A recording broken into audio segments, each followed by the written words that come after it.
What is the ideal Titans draft strategy for this upcoming draft? Not just the first overall pick, but factoring in that they also pick at 35 overall, 2 picks in the top 35. We got Stoney Keeley on today from Football and Other F Words from the Hot Read podcast to talk us through what he would do with those picks. This is the Music City Audible. Let's get to it.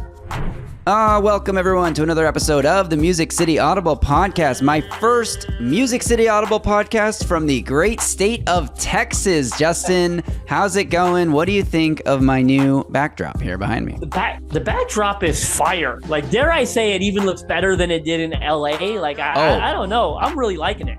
Oh, I think it looks way better than it did in LA. In LA, Jessica and I, my fiance and I, were sharing an office. We had 2 desks in the same room, so I didn't have as much space to really play around with. And now we're in a house that's bigger, and I got my own office space, and I have a little more room to play around. These 2 shelves behind me, came with the house that we're renting, so I put them up here in my office, and I've got it's way less cramped on this little shelf behind me, and I got all my stuff here. So yeah, I'm loving it. It looks incredible, man. Congratulations on the move. I'm so glad things went smoothly. Yeah, thank you, man. It was a long process driving here from LA. We left on Friday at 2:30 in the afternoon. We arrived here in McKinney, Texas at 4:30 a.m. on Saturday night, Sunday morning. So it took us 36 hours. That's another cultural difference. That's some shit Americans will do. I can't imagine being like, I'm just going to pack up all my shit and drive to Newfoundland because that's where I'm moving. Like, I'm just moving 25 hours across the country and I'm going to drive there. That's wild. Yeah. Well, we have 4 pets. We have 2 dogs and 2 cats. So we would have put all our stuff on a truck and shipped it and flown here, but we couldn't exactly do that because we had to bring the dogs and cats in the cars with us. Anyway, Justin, we got a lot to get to today, so enough about my personal life. We got Stoney Keeley coming on to talk what the Titans should do at the top of the draft. First 2 picks we're going to cover on this episode. But before we get to that, let's hit I'll Drink to That, presented by Sinkers Beverages, premier wine, spirits, and beer store in East Nashville, serving the community since 1985. And Justin, what I'm drinking to today is some news that came down on Wednesday morning. The NFL today informed teams that the 2025 per-team salary cap will fall in the range of $277.5 million to $281.5 million, which is way up from last year's $255.4 million cap. That means over the last 2 years, the cap will have increased more than $53 million. I also saw a tweet from Brett Kollmann on Tuesday talking about how the NFL is switching the ratings system they use to track viewership that is going to more accurately track streaming viewers. And Brett Kollmann predicts that this is going to show a massive uptick in viewership of the NFL because of how many young people use streaming services to watch NFL, which just means that the cap is going to keep going up in 2030 when those new deals with the networks come down and the viewership is way higher. They're going to be able to sell the rights for more money. That means the salary cap is going to go up massively again in just 5 years, which means if you start signing guys, you know, maybe not this offseason, but next offseason to a 5-year deal, you can backload the hell out of that deal and the cap's going to jump again. But for this season in particular, the cap is jumping a massive amount from where it was last year, which sort of helps the Titans. It's sort of moot because every team gets the same increase in salary cap. It doesn't really mean the Titans have more money to allocate. It means the players themselves are going to get paid more and the contracts are just going to keep getting bigger and bigger and bigger. But I'm drinking to it because I think it's fun. I'm happy for the players who are going to get paid more. And I'm happy that the Titans, even if everyone else does too, will have more cap space to spend this offseason if they choose to. Yeah, certainly. I think what you're going to see is these contracts get bigger and bigger, and it's going to take some adjusting for us, right? Like the first guard that gets like $26 million a year, which is not that far-fetched. I think there's already guards getting in the 20s, right? So once that number starts creeping up a bit, we're going to be like, what? They paid a guard how much? But really interesting change. Positive for everyone. Positive for the Titans, who already had some decent wiggle room. Now they've got even more. I know they don't plan to spend a lot in free agency, but if they want to, they've got the flexibility to do so. I'm going to switch it up a little. What I'm drinking to is some interesting news coming out of Kansas City Chiefs, Mike Borgonzi's old stomping grounds, if you will. Yeah. Apparently, they're not going to place the franchise tag. None of them. They're like 4 different tags. They're not placing any of them on Trey Smith, is the rumor right now. Now, does that mean they've got a long-term deal worked out and they plan to sign him to that? Or does it mean he's actually hitting free agency? We don't know yet, but I feel like, usually even if you're going to work out a long-term deal, remember the tag extends the window, right? You place the tag, you have till like mid-July to work out that extension. So even if you're going to re-sign a guy, you usually use the tag on them. So if they're not doing it on Smith, it tends to lean towards him hitting free agency.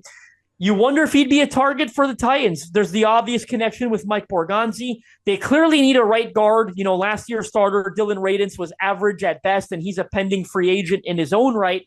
I think they're going to look to upgrade there or at least make a change. Again, they've said they're not going to be big spenders. I wonder if they're willing to bend that rule for Trey Smith, an experienced right guard. Immediately a huge upgrade at a big position of need there all across the offensive line, but at right guard. You talk about adding experience and leadership, winning experience. He's from Tennessee. He's a very local guy, played for the Vols. So it's like you certainly wonder, local connection with the Vols, you certainly wonder if that's a guy that they're interested in pursuing. Absolutely. And I think, if they are going to break the bank for one player, it's a position of tremendous need, solidifying that offensive line. We know they've talked a lot about building through the trenches, and you can do that in the draft, obviously, but you don't know if the guy's going to actually be good or not. Mike Borgonzi has spent a lot of time around Trey Smith, so it would make sense if he has had a good experience with him that he would be aggressive in trying to pursue him. And I know that, like you said multiple times, they're probably not going to be big spenders, but that doesn't mean they can't go get one top-of-the-market guy and really solidify a position group. Because if you sign Trey Smith and you have Lloyd Cushenberry, obviously coming back from injury, but Lloyd Cushenberry at center, you feel great about Peter Skoronski and J.C. Latham on the left side, then you only have one hole to fill, and that's right tackle. And we've talked a lot about this last year, how you can mitigate one weakness on the offensive line with good scheming, and that didn't really happen last year, but they also had a weaker right guard. Radins had some good games, but he also had some pretty terrible games, and there was also injuries and a constant rotation of guys. And, if you can turn Dylan Radins into your first guard off the bench as opposed to your starter, that upgrades, the quality of play across the board. So I'd be all in. I will also drink to the fact that the Chiefs apparently do not plan to bring back Trey Smith. We'll see how that unfolds over the next few weeks. All right, Justin, we got a great conversation with Stoney coming up here, talking about what the Titans are going to do in the draft. And Stoney, before we bring him on, can I just sing his praises a little bit? This guy must be one of the hardest working people in Nashville media. He writes for Stacking the Inbox, covering the NFL draft. He is on the Hot Read podcast. He is on the Football and Other F Words podcast / radio show now. And he also is the editor-in-chief of the Sobros Network. He is all over the place and a member of the Pro Football Writers of America. And I thought this conversation that we're about to share with our audience was tremendous. Yeah, I also saw him, filling in for Blaine the other day there on radio with Zach over at 104.5 The Zone. So Stoney's one of the most underrated, hardest working members in Titans media. You and I have been trying to get him on here for a while, just trying to get our schedules to align. If you're not familiar with Stoney, if you're not following Stoney, that's a big mistake on your part. He's just so damn outstanding at what he does, and he's thorough. He doesn't just come on here and talk a bunch of shit. Like, he knows what he's talking about. Because he's watched the tape, he's put it on, and he's really applied his craft. I'm a huge fan of his work. Really pumped to have him on here. Spoiler alert, we want to have him on again at some point because it was just so flawless between the three of us. I will say you guys are going to have to bear through the first 2 minutes probably of the conversation with Stoney, where I'm going to bitch at him for complaining about it was longer, wasn't it?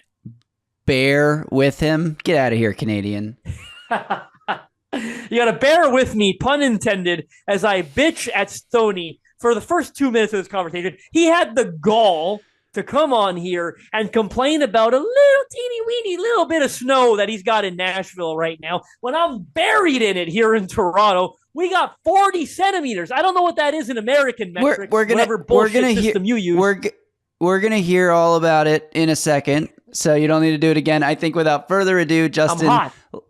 Let's welcome him in. We're super excited to be joined for I believe the first time on Music City Audible. Stoney Keeley does a ton of stuff in Nashville. Film grinder. We pretty much only bring film grinders onto this show, Justin, when we bring people on to talk draft and prospects and even free agency. But Stoney, thank you for joining us today. How's it going?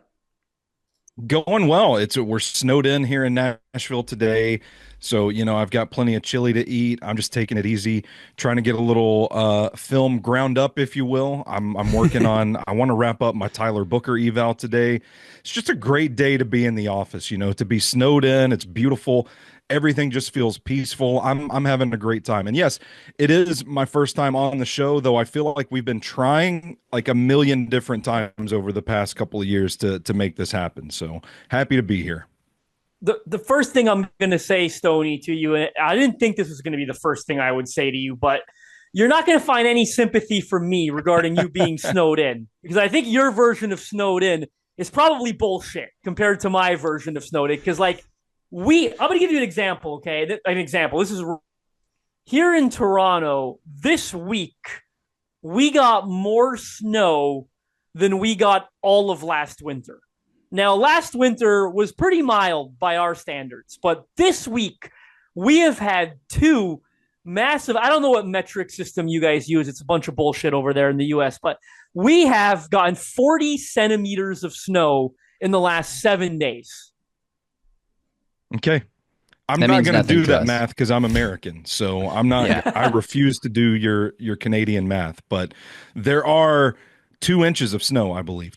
2 inches of snow outside right now, and the roads are a little wet, so city's shutting down here. Wow. How many here in Dallas we got snow this morning when I woke up. I'm Googling right now because I have no I don't know how to deal with this. We just moved from LA. We're in Dallas. An either. Do you know it? Do you know it, Graver? Our 4th day in Dallas, we got snow coming down. I have no idea what the hell inches to centimeters is. Oh my God, is. Stoney, you've got 5 centimeters of snow in Nashville. I shit 5 centimeters of snow this morning. We got 40 this week. We got 40 centimeters. You got 5. It's already starting to melt too. Like the streets starting to kind of clear up already, even though it snowed this morning. Yeah. But listen, I got to take it where I can get it. This is like the second and last time it's going to snow in Tennessee this year. So I gotta enjoy it, man. I'm going to live it up like I'm in the frozen tundra down here.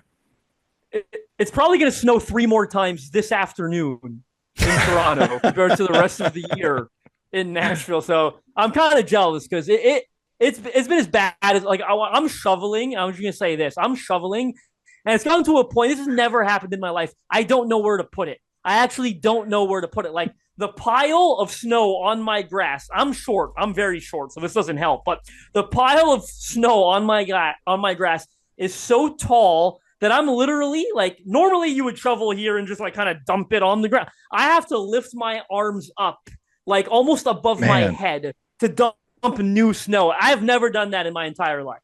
That's brutal. That's brutal. I married into New Jersey. My wife is from New Jersey, and we went up there once, and there's a foot of snow on the ground at Christmas time. And they're telling me oh, this is the same snow. This has been sitting here for the last 3 weeks. And it's just completely unfathomable to me. I'm like, what? What do you mean? That's the same snow. And then we go to the mall and the place is packed out. There's not a parking lot in the entire area. So I'm telling my wife, I'm what are all these people doing at the mall? She's like, what do you mean? That's what you do when it's cold around here. You go to the mall. And I said, if it was this cold in Nashville, there would be no car in this parking lot whatsoever. The entire city would be shut down. Everybody would be buying up all the groceries and preparing to hunker down for 5 days. Yeah. New Jersey's pretty similar to here, so I know exactly what you're talking about. Yeah. And Justin, it's not a competition. You win. We get it. You win, but it's not a competition. I want to lose, though. That's the problem. We're here. We're here to talk about the weather, right? This is a weather podcast. Yeah. No? Right. Welcome to the Music City weather. No. Yeah. So we should get to the point. Thanks to, most of our listeners are in Nashville, so they probably relate very much, Stoney, to what you're experiencing today. Stoney, we brought you on to talk draft. We're talking a lot of draft right now. We tried to do a free agent episode last week, and I'm not going to say it bombed, but clearly you guys out there want draft content more than free agency content, even though free agency is 2.5 weeks away from right now. Maybe, is it 3 weeks from today, actually? Maybe it's 3 weeks from today. Pretty close. Yeah, recording today on Wednesday, February 19th. So, Stoney, we're going to talk draft, as I said.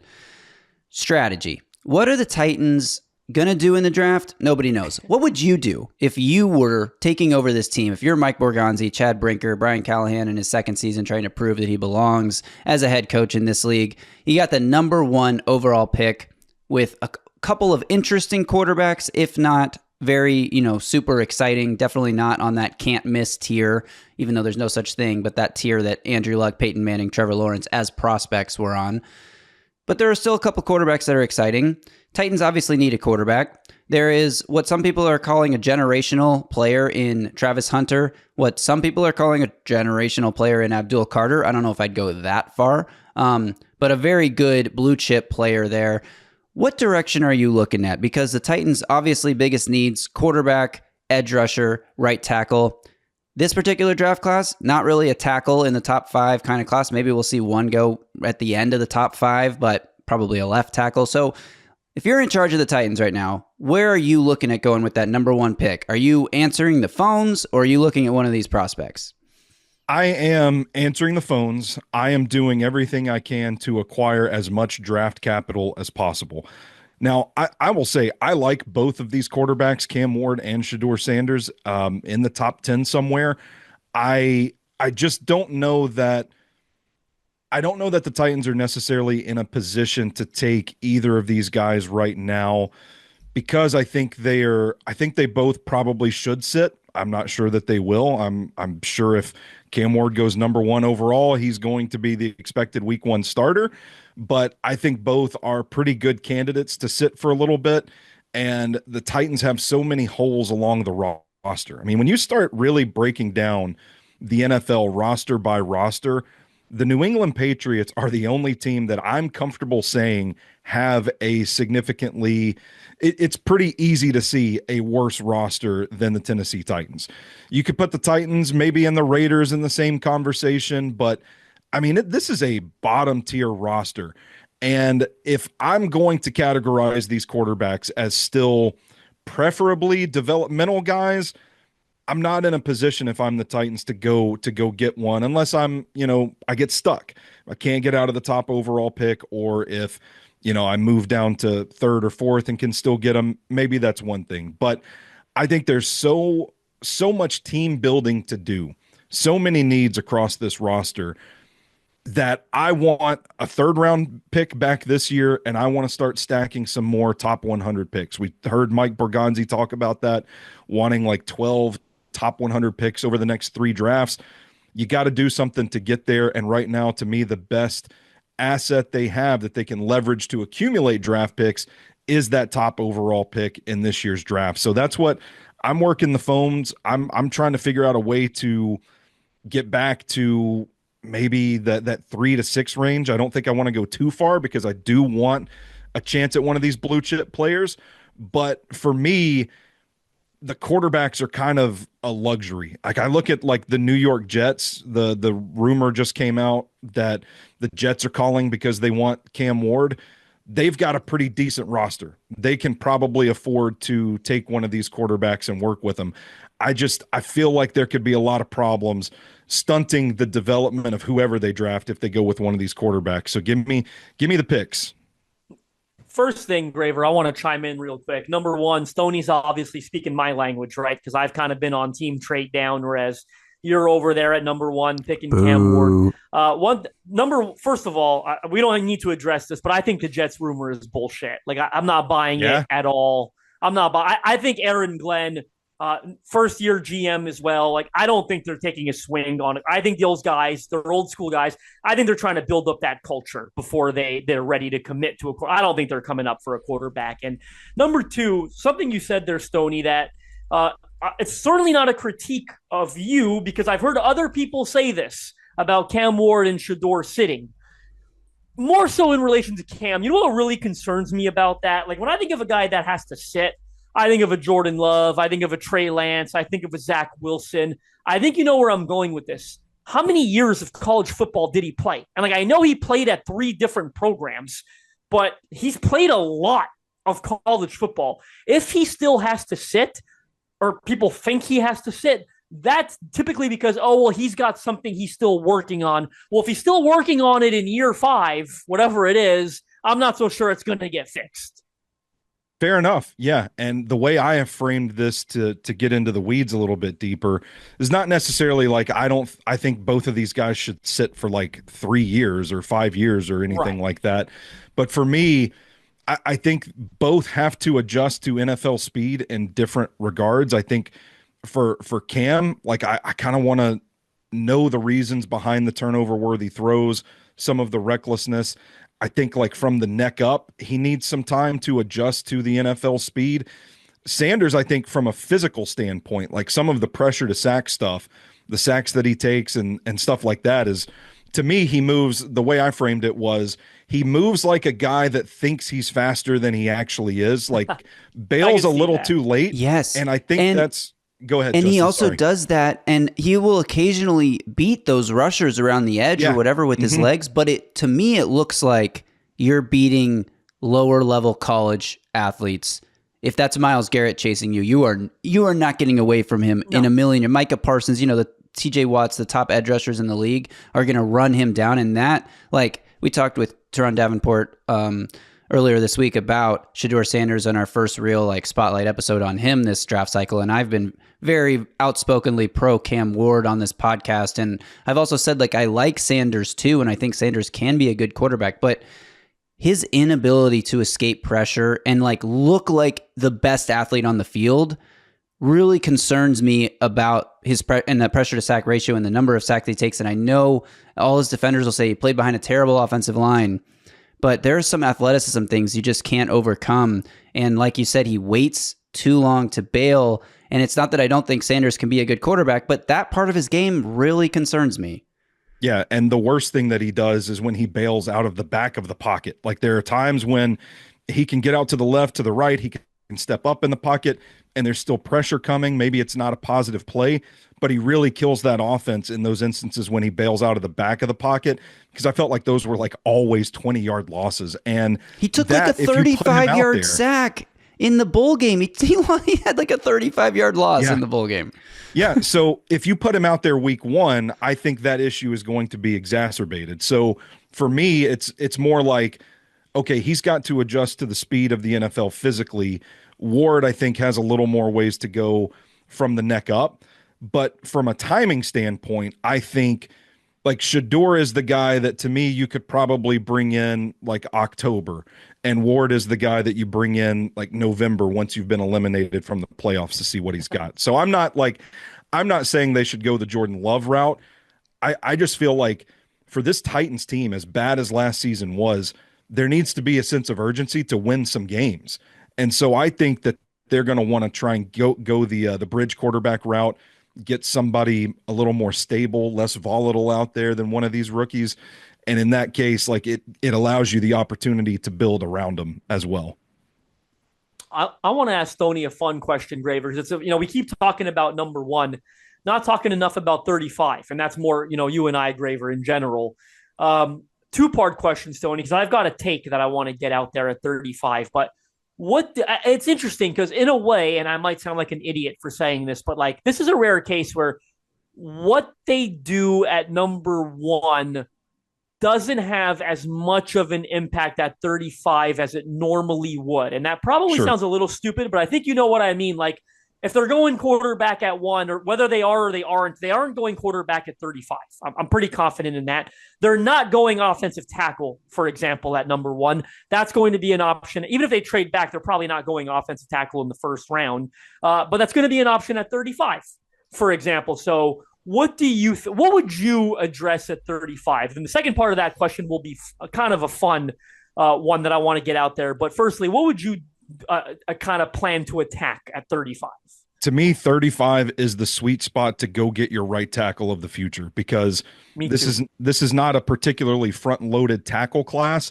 I personally don't think Will Campbell or Kelvin Banks are going to play tackle in the NFL. I think the result is that, hey, we're going to have a really loaded guard class when you factor in actual guards like Donovan Jackson and Tyler Booker, and then all these guys that are going to kick inside to guard, like potentially Will Campbell and Kelvin Banks. But there is a scenario, a realistic scenario, when you look at the tackles in this class, like Josh Connerly, Josh Simmons comes to mind, where some of these guys might slide into the 20s. And based on, your flavor that you're looking for, one of these guys is probably going to be available at 35. Connerly, Simmons, Ariante Ursary. I'm a big fan of his. And whenever I saw him switch to right tackle at the Senior Bowl and just continue playing like seamlessly, I was like, that's an option right there. If that guy's at 35 with his size, the power that he plays with kind of feels like the type of tackle that Bill Callahan would want to run his system with, that would be a fantastic option. Armand Membu out of Missouri is somebody that's going to be kind of in the mid to late first round. Even if those guys, a couple of those guys are picked in the 15 to 20 range, there's still going to be some quality options there. I'm a big fan of Josh Simmons. I think if the medical's clear, he's going to be a really good tackle. I'm open to the idea. If you think it helps your offensive line and you get bookends for the next 10 years, if Simmons can't convert to right tackle, you take him and play him at left tackle, and then maybe move J.C. Latham over to right tackle. I don't think that's necessarily an indictment of J.C. Latham the way some people do, or a demotion or anything like that. I'm with you. That spot at 35 is going to be probably the best chance they have in this draft to match the value with the pick, because there's going to be a significant dip off when you're talking about going to the day 3 guys, but you're still going to get a quality starting right tackle there at 35, and you're not going to have to overspend for him like you would if you were searching in the top 10 to find your franchise tackle. Yeah, this tackle class, and I'm going to ask you a fun question, but this tackle class, I'm starting to like it more and more. There are guys a little bit later, too, like Ozzie Trapillo from Boston College, Anthony Belton, NC State. Like, there are a couple of guys that really, and a couple of them are just natural right tackles, so it'll be interesting to see which route they go. Fun question I want to ask both of you, because it was just on my mind earlier today, and I came up with a take for no good reason at all. If they do something that's going to piss you off at 35, what can you predict that being? Jaxson Dart, easy. Easy. I want to have the Jaxson Dart conversation, because I feel like he's going to end up maybe one of the most polarizing prospects in the class. Like, this is the kind of prospect who's going to go throw at his pro day and rocket up draft boards, as if that actually creates massive movement on draft boards because of a pro day. But the kind of guy who's going to get so much hype and buzz for throwing on air against nobody. And personally, I don't see Jaxson Dart as a starting level quarterback in the NFL. I think his arm is talented, but as we saw with Will Levis and countless other guys, having a talented arm is not enough to make you a great NFL quarterback. What is it about Jaxson Dart's game that scares you so much? Yeah, so for me, Jaxson Dart is like the text to the ex in the middle of the night, you shouldn't be there, but you got to get some kind of deal. Like you've been in a slump, you've been down bad, you got to get something going for you. That's Jaxson Dart. He's the cigarette you smoke after 13 beers and you shouldn't. You just think it's going to fix you in the moment, and it just doesn't work. There's a ton of talent with Jaxson Dart, and he does flash some really beautiful throws. I've got one up on my Twitter page where I tweeted it and said, man, it's no wonder people are going to fall in love with Jaxson Dart. I get it. But from an operational standpoint, and I am of the school of thought that operating an offense matters when you're playing in the NFL, I just have so many questions. There's so much in that Ole Miss offense operating primarily out of shotgun, which I think we're kind of seeing trickle up to the NFL. I think more guys are playing more in shotgun than before, but it's still like I do still want to see you operate under center. So many throws that he makes where the ball is snapped and he's just locked onto his guy right away.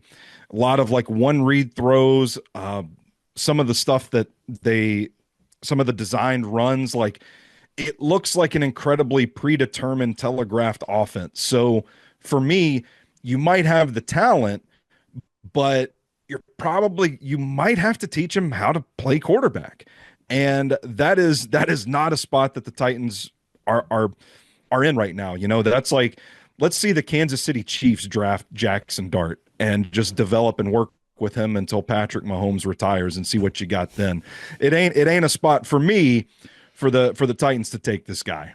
Yeah, I'm sure Brian Callahan would be really pumped about that after a whole year of trying to get Will Levis to play quarterback. That's exactly what he wants to sign up for. I'll give my take quickly because I hope it's wrong, obviously. I hope it doesn't come true. But if it does, Graver will clip it and tweet it out from the social account to make me look like a genius. But we hope it's wrong. If they do something at 35 that's going to piss us all off, my prediction is that it's linebacker. Oh, because I think they're in that spot where like they don't really know if they've got a single one on the roster that can start for them next year, right? Like Kenneth Murray's a potential cap casualty. Jack Gibbons is, again, old reliable, the old ball and chain that is recovering from a season-ending injury. And then the rookies didn't show anything last year that really indicates they're definitely going to be starters. So Mike Borgonzi working with a clean slate. And then when they're there at 35, like I worry that there's going to be a linebacker there that they're going to really, really like. Because this is a good linebacker class. Like Carson Schwechfinger, I don't know if you've got eyes on him yet, Stoney, from UCLA. He is dynamic. He deserves so much more buzz than he's getting. He's just insane. The trigger, the sideline to sideline, like they might end up with a really good player. But in the moment, we'd be like, you cannot take a linebacker when you don't have a right tackle and you don't have this and that. So linebacker, there are a couple others. Demetrius Knight Jr., I think you saw at the Senior Bowl, Stoney. Like, I think he's going higher than people think. If Jahad Campbell, the Alabama kid, doesn't go in the first round, I think he's going early second. And then I got one that was there too in Mobile that I think is going earlier that people think is Jeffrey Bassa from Oregon. I think he's explosive. Like there is this pocket of linebacker. They're probably not all going to go early, but like every guy that I just said can go at like 37 overall. And I'm not like, people are going to be surprised. I'm not going to be surprised. So when I look at the Titans at 35 and I see what's there, like if they're going to do something realistic, they're not going to go running back at 35. Something realistic that's still going to catch us off guard and piss us off. It's going to be linebacker.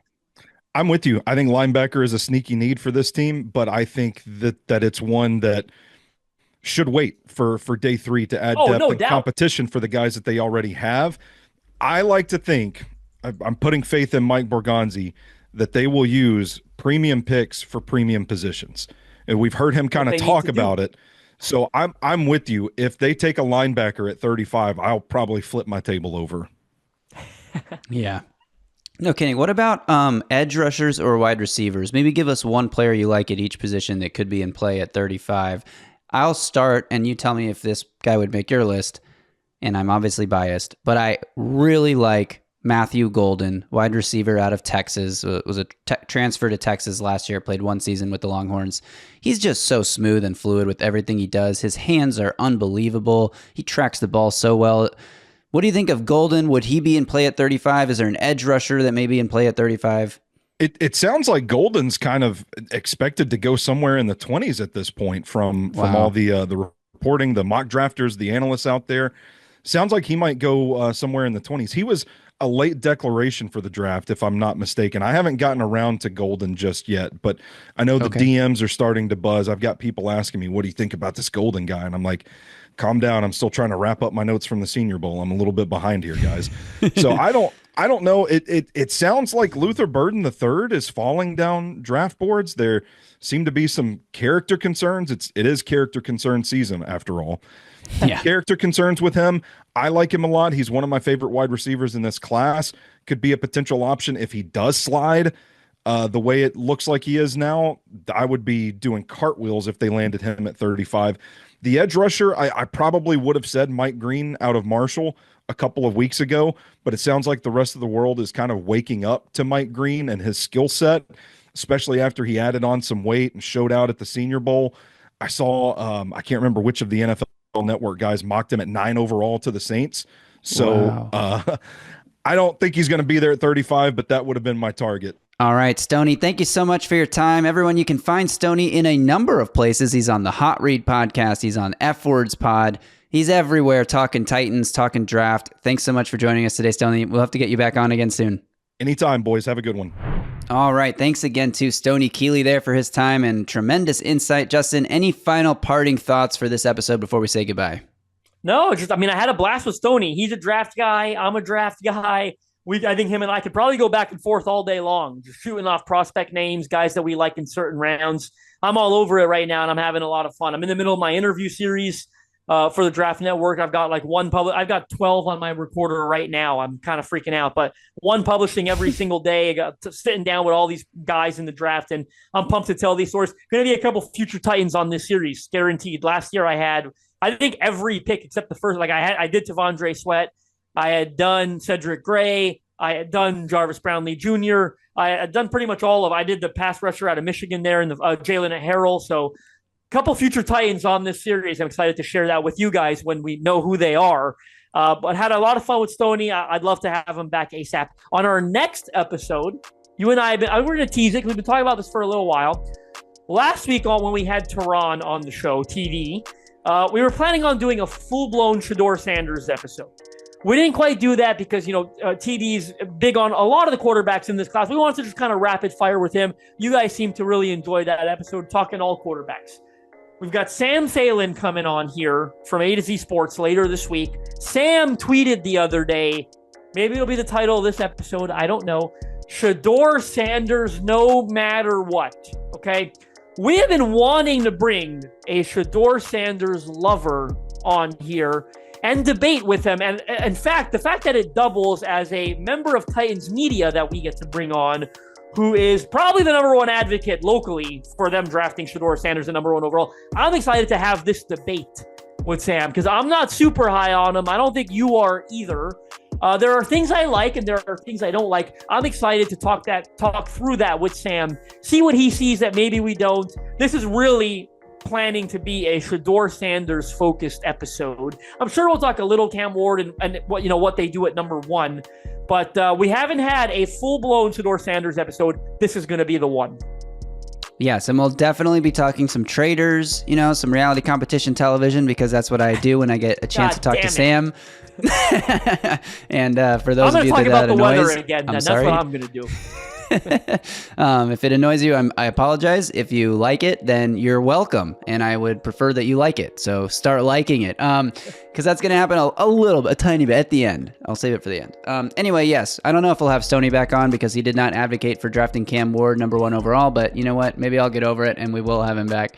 No, just kidding. We'll definitely try to get Stoney on again soon. But yes, as you said, early next week, we're thinking Monday. I think next Monday, look for the Shedeur Sanders no matter what episode with Survivor finalist and runner-up Sam Phelan on the show of A to Z Sports. So that'll do it for this one. Thanks to everyone for tuning in. Make sure you are subscribed to the Music City Audible podcast. Give this video a thumbs up, like, and leave a comment below. Do you agree with what Stoney said? Do you like the idea of trading for a haul? Do you buy the New York Jets rumor that came out where they're apparently willing to trade like a first-round pick this year, a second-round pick this year, a first-round pick next year, a second-round pick next year, and another second-round pick in 2027? Like, that seems like a lot. I will say, as someone who's been anti-trade back because I really like Cam Ward, I would take that deal in a heartbeat. Not even thinking about it, I would take that deal and pass on Cam Ward and move to pick 7 for that deal. Are you kidding me?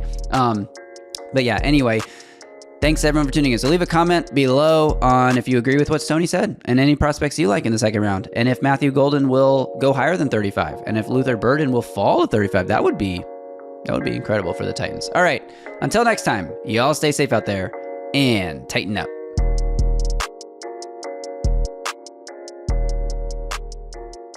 A Broadway sports media production.